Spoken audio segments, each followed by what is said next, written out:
Sa videong ito ay tuturo ko sa inyo kung paano mag-transfer ng pera sa GCash to Union Bank. So ang una po natin gagawin ay punta po tayo sa GCash app natin. So dito guys, kailangan po natin ilagay yung ating MPIN. Sunod, pindutin ang MPIN login. So nandito na po tayo sa GCash dashboard natin. Kung mapapansin nyo guys, yung laman ng GCash ko ay 27,540.2 pesos. Sunod, pindutin ang transfer. Din dito guys, makikita nyo yung bank transfer locally and internationally. Sunod, pindutin ang local. So ito yung mga partner banks guys. Yung BPI, BDO, Metrobank, Land Bank. Then scroll nyo lang pababa. Security Bank, Union Bank, PNB, China Bank, at marami pang iba. So dahil magta-transfer tayo ng pera sa Union Bank, pindutin na po natin ang Union Bank.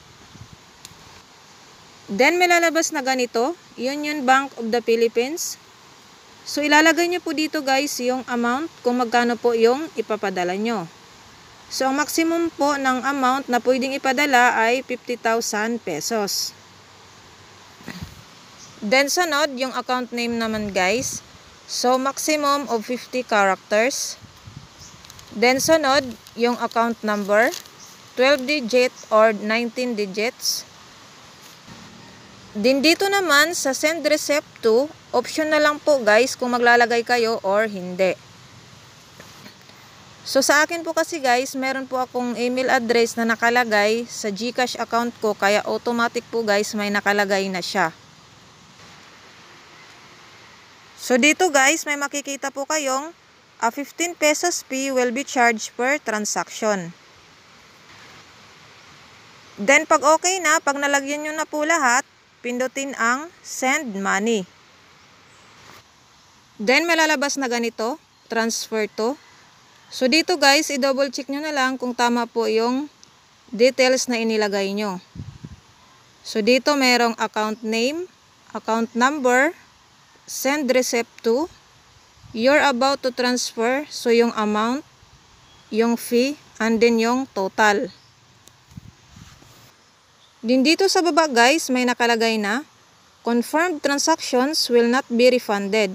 Please make sure that the account details and amount are correct. So i-double check nyo maigi guys kung tama yung nailagay nyo na details. Then sunod, pindutin nyo yung box na maliit katabi ng I confirm that the details are correct. Then pag okay na, sunod, pindutin ang pay. Then may lalabas na ganito guys, authentication. We sent a 6-digit authentication code to your registered mobile number. So may matatanggap kayo guys na 6-digit authentication code. Please enter the authentication code. So dito nyo po ilalagay yung 6-digit authentication code na matatanggap nyo guys. Then pag okay na, pag nailagay nyo na yung 6-digit authentication code, pindutin nyo yung submit. So ayan na siya guys, bank transfer is being processed. Sent via GCash. So basahin nyo na lang ito guys. So dito nyo makikita yung bank, Union Bank of the Philippines. Din yung account number, account name, receipt sent to, transfer date, transfer amount, then yung fee. Din dito naman guys yung total. So 27,015 po kasi kasama na po yung fee. So automatic po guys, mababawas po yun sa laman ng GCash nyo. So InstaPay invoice number, reference number. So ito po yung mahalaga guys, yung reference number. So kung may nakalagay po kayo guys doon sa resepto, kung nailagay nyo po doon yung email address nyo, titingnan po natin sa Gmail kung mayroon pong message si GCash. Okay? Open na po natin. So ito po yung message ni GCash. Open na po natin. GCash bank transfer. Successfully transferred. So makikita nyo po dito guys, sent via GCash. So basahin nyo na lang yan siya guys. Din dito naman sa baba guys, may makikita kayong, in case funds were not credited to your nominated bank account, please contact the receiving bank and provide the InstaPay trace number to confirm status of your transaction.